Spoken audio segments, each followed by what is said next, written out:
If more leads was the solution for really growing your business and you have a bunch of leads coming in, then realistically, you should have a full calendar full of appointments, but you probably don't.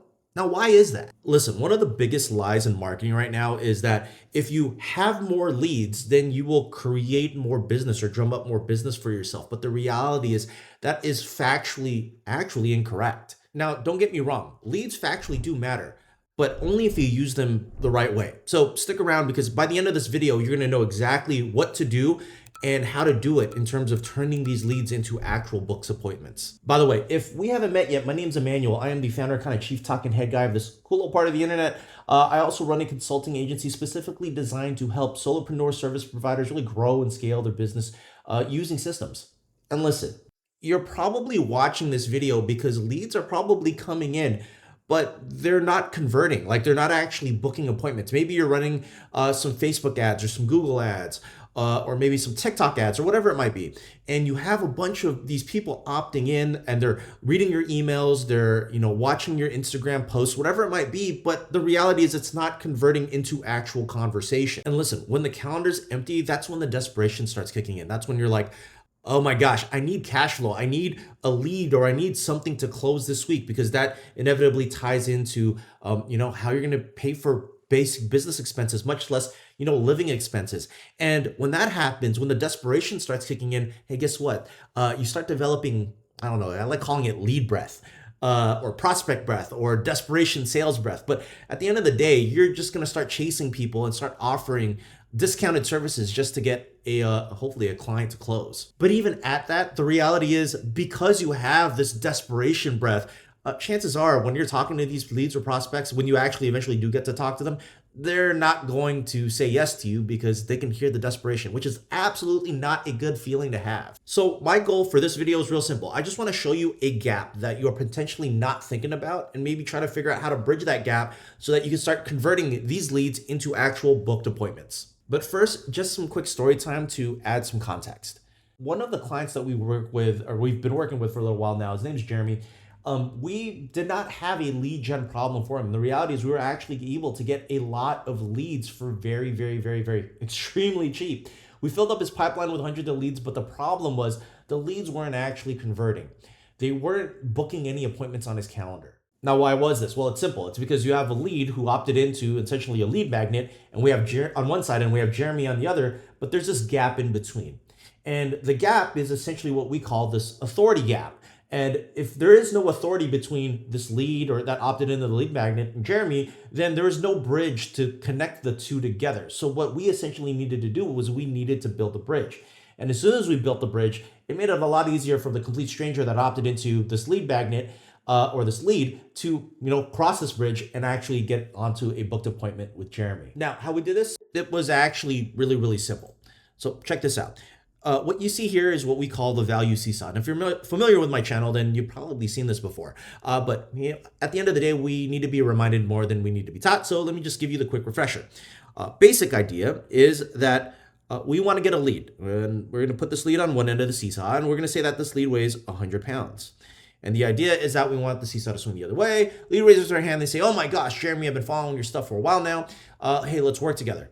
AKA, how do we get that hand to raise? We essentially need to create the bridge of authority to get the lead to actually trust Jeremy. And the way that we do that is really simple. It's not a light switch moment. The reality is, let's say tomorrow, we send out an email. Unfortunately, the email only weighs 5 pounds. But let's say the following day we send out a text message, another email, another text message. Maybe we have them watch a couple videos. Reality is someone that watches videos, binges or consumes a lot of content, eventually it weighs more weight or adds more weight to the seesaw. But the goal is real simple. If we continue to drop little nuggets of value, the 5 pounds turns into 105 pounds. The lead on the other end, they end up raising their hand, they make themselves know, voila, you end up getting a booked appointment. Now, here is the key. It was, I believe, I'm going to butcher his name, but one of my mentors, Shran Sharavitsa, he was the previous owner or president of Real, the real estate company, and is now the CEO of acquisition.com with Alex Ramosi. But anyway, he came up with this very simple methodology. In order to get a prospect to want to work with you, all you simply need to get them to do is to binge you, because at the end of the day, bingers are buyers. And if we can get, or his study that he did, if he can get a prospect to binge from 47 minutes to about 3 hours of you, hey, guess what? They're going to realize that they know, like, and trust you, and they will immediately decide, hey, I want to work with this person, or in this case, I want to work with Jeremy. And so the problem that we simply have to solve here to get the gap from the stranger lead to the actual booked appointment is that we just need them to binge you, because bingers are buyers. By the way, I hope this is making sense so far. And if this is, can you do me a quick favor? Hit that like button, subscribe button, the bell icon, all that fun stuff. Really appreciate it. All right, anyway, back to the good stuff. Also, a quick side note. I'm gonna go through a cool little worksheet that I'm sure you're gonna find super valuable. If you wanna work through it with me in this video, or you just wanna download it for future reference, I'm gonna leave the link in the description below. So one of the useful strategies that I like to go through whenever I'm working with my clients is this cool little worksheet that you see on a screen here.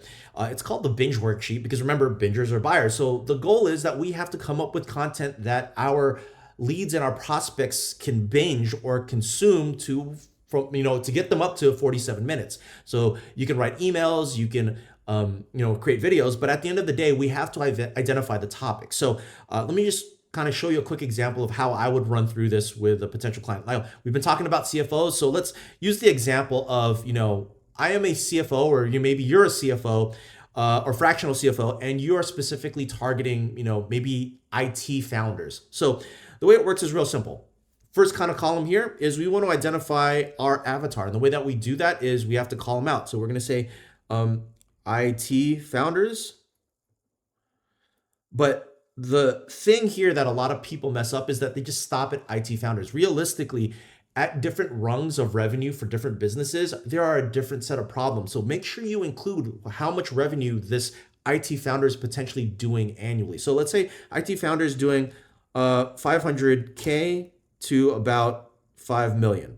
All right. The next little box, or the next little question or prompt that we want to answer is, where are they trying to get to? And realistically, if you know your avatar, you know that they're just trying to grow revenue. Maybe they're trying to hire more, and more importantly, not run out of money, which then leads them to what they're potentially struggling with, which we all know is unpredictable cash flow. I'll put CF for short, but you kind of get the idea. Now, the goal here is that we need to come up with topics that this avatar, these IT founders, can binge. So there's really three core main areas that we want to look at: the pain, the belief, and the blank moment. All right. So let's start off with the pain first, or what we call the pain loop. So the goal here is very simple. It's to think about this avatar a little bit in depth and try to figure out what exactly type of pains they're currently facing. So let's run through an example real quick, because there's multiple pain points, but this is potentially one of them, which is the avatar is probably stuck wanting to grow, but always feeling like they're broke or they have no money. By the way, this is a very familiar problem, not just to IT founders. Like anyone that's really trying to grow and scale, they know that they need to start delegating. And one of the biggest pain points in delegating is hiring more people, but not really knowing if that hire is the right person.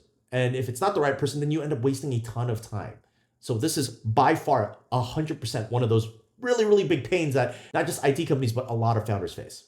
Anyways, I digress. So the next kind of big question that we need to answer is, what are the thoughts running through our avatar's head at this particular moment? And easily, because I've been there before, one of the thoughts is, can I afford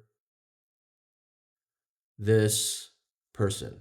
Now from here, the next prompt or the next question becomes, what is the pressure that they're currently feeling right now, as of this moment, which is to hire fast versus wait and feel, I'll put, because I know this too well, feel confident.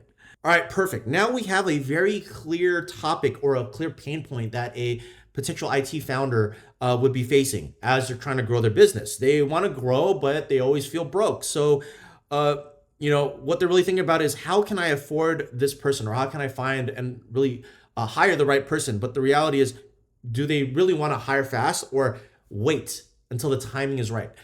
unpack this idea and create a piece of bingeable content about how you would approach solving this particular problem. All right, moving on. Let's go on to now the belief breaker, a belief shift. And one of the common belief shifts, maybe in this case, would be if I continue to grow revenue, it'll all work out, which we all know is factually not true. Growing revenue does not solve the problem. Which leads to the next prompt, which is they think the reason they're not getting the results is essentially more or bigger sales fix the financial problems of the business. Now, this particular topic, I can actually anecdotally say it's very near and dear to my heart because I've experienced this before. As revenue grew, guess what? Expenses grew too. And for some odd reason, it's simply because us as founders always tend to feel like we need to be spending money. So one of the best and easiest strategies to implement for this is to make sure that all dollars that come in are immediately allocated so that you don't go out and spend it. Anyway, that's my solution to this. Let's get back to this worksheet, which is where we want to try to figure out what the truth is to actually solving this problem. And to be quite honest, I feel that we need revenue structure, meaning whatever income comes in, it needs to be automatically allocated or else it gets spent. With that being said, we now have another really great topic that if we write an email, send a text message, write a Facebook post, make a video about, hey, guess what?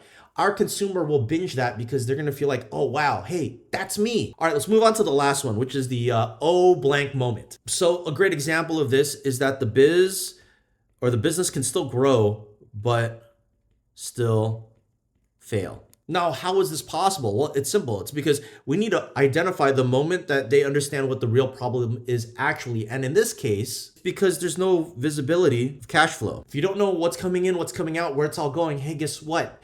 You're just going to end up spending more than that's coming in. And it's inevitably the business will go bottoms up.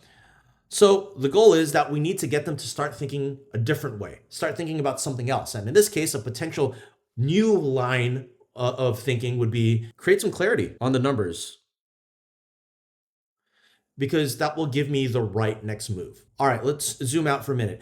I know that coming up with this information kind of is a little bit of a laborious task. So let me tell you a little bit of a cheat code. If you just download this document and then pop it into ChatGPT and just say, hey, just fill in the blanks, here's my avatar, you're gonna have a long list of all of these beautiful ideas to run with and create content with to get your potential avatars to binge you so that they can eventually buy. I hope you found this video real helpful. And if you like this video, then I highly recommend that you check out this video right here or right here. It'll be somewhere over here.